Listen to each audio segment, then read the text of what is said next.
Good morning, everyone. Today I'm joined by Dean Joel Hellman, the Dean of our School of Foreign Service. And Joel, thank you for your exceptional leadership over the course of this challenging year, for being with us this morning.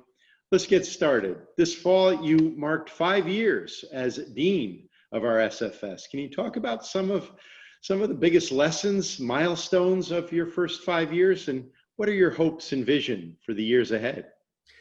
Well, look, it's wonderful to be here, Jack, and it's great to see you, and thank you for having me. It has been 5 years. It's flown by very quickly. But of course, at SFS, given the fact that we had a once-in-a-century event, our centennial, the first 5 years were really all one long preparation for an extraordinary celebration of this extraordinary school. And it was just a fabulous way for a new dean and a newcomer to the community to just dive into the history, the extraordinary history of this place, really get to see how impactful the school has been on the events of the 20th century, really. And of course, then begin the even more exciting process of thinking about what the next century is like. So we planned the centennial. As you know, you were heavily involved in it.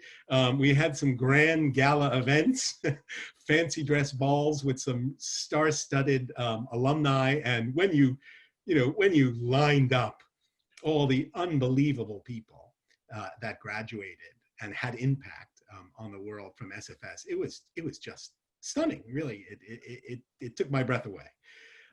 And what I particularly enjoyed was in the preparations for the centennial celebration. We all know the most famous of our graduates, the presidents and the prime ministers and the kings. But there were so many impactful stories about SFS alums making a difference around the world. We got to celebrate several of them in our gala evening.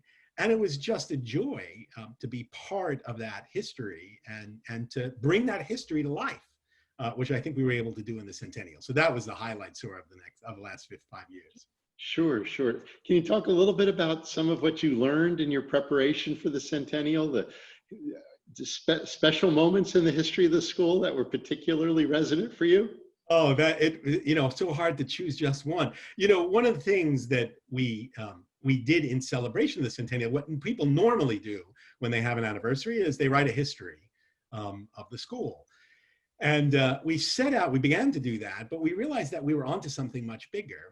And it was, rather than just tell the history of the school, what we were able to do is prepare a book that talked about the history of the 20th century through the lens of the people and the ideas from the school, from the alumni, from the faculty, from the students and the discussions and the debates that were had on our campus. So really, when you look at the sweep of the 20th century, there's virtually no major event, no major trend set of ideas that you cannot trace to an alumni, a faculty member, someone in our community. So it was that history that was so exciting. And I love to talk about our formation. And our formation in 1919 now takes so much has so much resonance at the current moment, because we were created in the aftermath of a global pandemic, the Spanish flu in 1919. We were created in the aftermath of a transformation of the global order in 1919.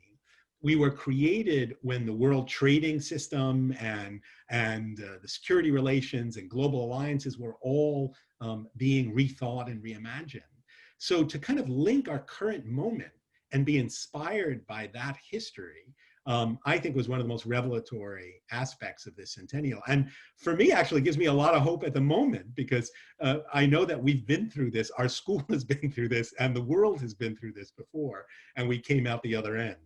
Sure. Thank you. Thank you. Now, you recently established some new work, from a Bachelor of Science in Business and Global Affairs, which is a collaboration with our McDonough School of Business, to our Center for Security and Emerging Technology, CSET, which is an important piece of our Tech and Society initiative. Could you share a little bit about some of this new work that the school is engaged in? Sure, we're very, very excited. Let me start with CSET, the Center for Security and Emerging Technology, because it's really only just over a year old. But it already has become a remarkably influential fixture on the Washington scene, helping to shape America's thinking about artificial intelligence and how it's impacting our security, global security order, and the world. So they've already launched a series of remarkably high profile work that has really touched on the issues of the current moment. How is the migration policy changes of this administration impacting the flow of talent into our AI sector? And how is it impacting AI patents and AI research? They just produced a report about a week ago about how Russia is using AI and what that means for disinformation campaigns and cybersecurity issues. They have been a key voice in the development of the national AI strategy for the Defense Department. And so they've already, in such a short time, touched on absolutely critical issues in this emerging area. So much so that General Jack Shanahan, who is the Chief Information Officer of the Pentagon, tweeted out, where did these guys come from? And how have they so quickly built up a powerhouse of talent to help us really think through these knotty issues of how artificial intelligence is shaping the world. So we're tremendously excited. And one of the most exciting things is that they've hired about 40 of our students already to serve as research assistants and as partners in collecting the data and developing. So they're really creating a whole new cadre of students who are dedicated to this. And then, of course, you mentioned our work with the business school, the first ever joint degree in Georgetown's history between two schools.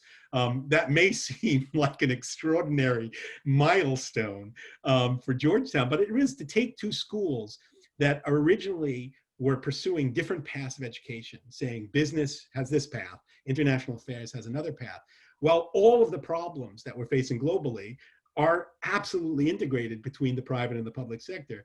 It just seemed like such an obvious opportunity to make the most of Georgetown. And we're so excited that our first class is beginning this year, in this extraordinary year. And we're thrilled to see what they're going to accomplish. Yeah.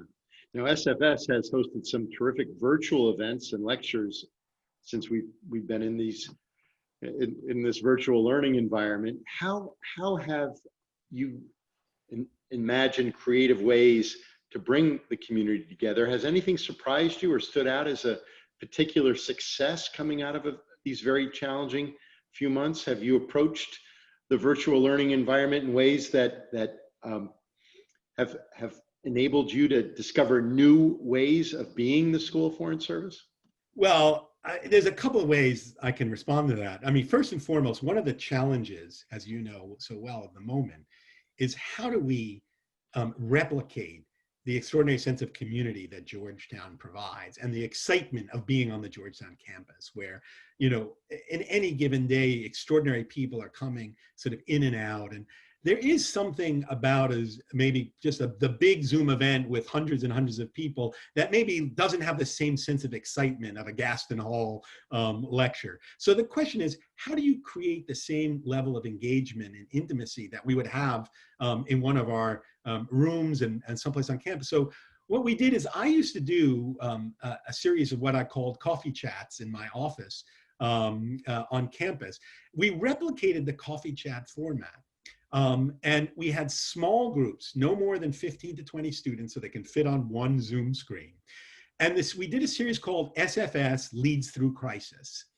And what we did was we invited alums who are leading organizations completely impacted and talked about their leadership and what leadership means in the face of a crisis. So we had Katrina Connell, the CFO of The Gap. I mean, The Gap has had an extraordinary business transformation, and it's a global supply chain and a global manufacturing business and a truly global entity. And she talked about what it was like to be chief financial officer of The Gap at this extraordinary time. We are having next week Tony Kosha, who you know well, who is chairman of the board of Amtrak, with a tremendous change in their ridership and a challenge to their, their entire business model. What does it mean to lead through that, difficult moment? We had another extraordinary alum who is a CEO of a Fortune 500 company, Amphenol, and he talked about a company with factories, 50 factories all over the world, in China, Vietnam, Mexico. And how did he respond to the COVID crisis?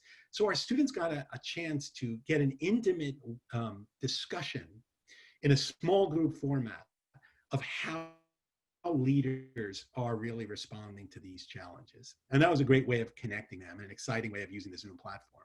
But I also want to say one other thing. One great thing about Zoom is that you can get people to Zoom in at a lower cost than they would normally do. So I'm fortunate, I'm thrilled to be able to teach a class during this fall semester on rebuilding states after conflict.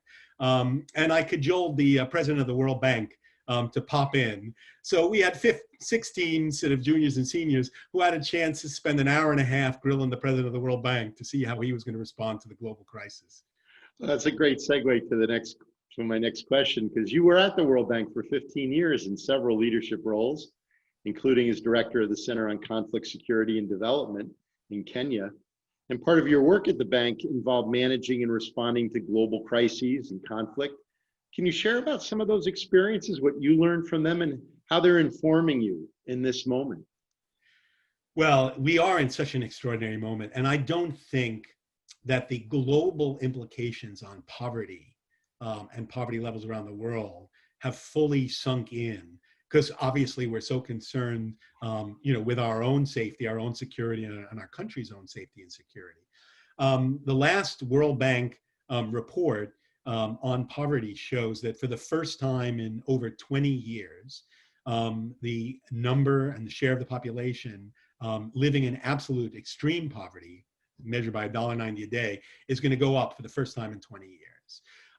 It looks like the estimates are between 80 and 120 million people in 1 year will be thrown into extreme poverty. So we were seeing this remarkable trend of global poverty reduction over the last 20 years. And now we are faced with surely the most significant threat to those trends that we've seen in such a long time. So I do think that we do need to think seriously about a global response to the crisis, because this is truly a global problem. And this runs against and runs counter to the way most people think about how to deal with the pandemic. It's, shut yourself off, clearly isolate yourself, both isolate ourselves as individuals, isolate ourselves as countries, hold off on travel and engagement. But we've got to do more. We've got to go the opposite direction. We need more cooperation, more engagement, more ability of our experts and our students and everyone else to see what's happening on the ground, because the global poverty winds are shifting in such a radical direction. So what I take from this is the extraordinary need to get back as soon as we can out in the field to document and understand what's happening to global poverty levels, and then understand what parts of the population are being impacted and how we can get immediate relief to them, because we are now in a phase where if we don't get immediate relief, we're going to be doing long-term damage. Sure. Thank you. Thank you. Now, so many of our School of Foreign Service students are drawn to attend the school because of their political engagement and their desire to be of service. As our students take on their studies during this tumultuous year, both politically and socially, what do you hope they're able to take away from their experiences in SFS? What sorts of values do you hope an SFS education instills in our future leaders? Well, I think it follows on the answer to your previous question, which is the lesson that we teach, the lesson that the school was created for in the first place over 100 years ago, was all about empathy and cross-cultural understanding. From the very start of the school, Father Walsh emphasized that language is critical, multidisciplinary approach is critical, because in order to understand the way people around the world view global issues, you have to understand their language, their cultural perspectives, their political and economic and cultural history that shape the way they see things.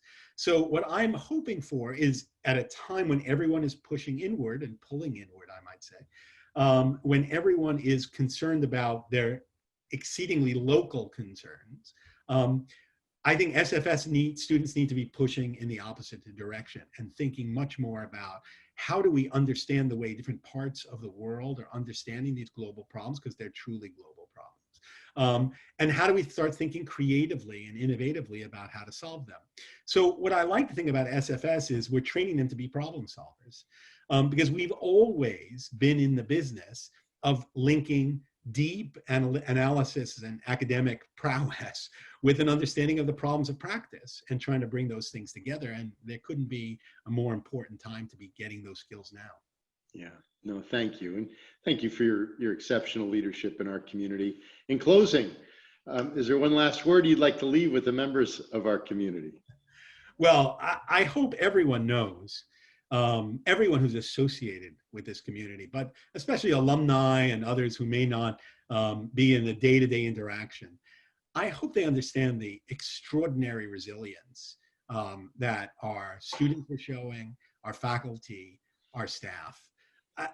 Look, I had the privilege, and we talked a little bit about my World Bank work, and I've worked in some of the most difficult countries in the world. My specialization, if you want to call it that, was working in conflict zones and fragile states, places like Somalia and Yemen and Mali and Afghanistan and Iraq. So I spent a lot of my time working in highly uncertain, highly risky environments. And we never thought that those elements of risk and uncertainty in a truly monumental scale would ever impact us here in the United States, and yet they have. And one doesn't just walk into these kinds of situations and know how to handle it and be resilient. I think it takes a lot of deep understanding, deep reflection, and deep ability to engage. And what I'm seeing in our students is this extraordinary ability to tackle the high level of uncertainty, the high level of risk, and the sacrifices that they've been making. And what I find so special is that those sacrifices they're making are largely not about saving themselves, but it's about protecting the communities that they live in and the most vulnerable in them. And I'm inspired by that. And I have to say, it's an extraordinary to be a part of this community and watch this community respond to this in such a generous way. Oh, thank you. Thank you. Thank you, Joel. And thank you for taking the time to share your reflections with us today. And I look forward to being with all of you again soon. Take care of yourselves and take care of everyone around you, for every Hoya, everywhere.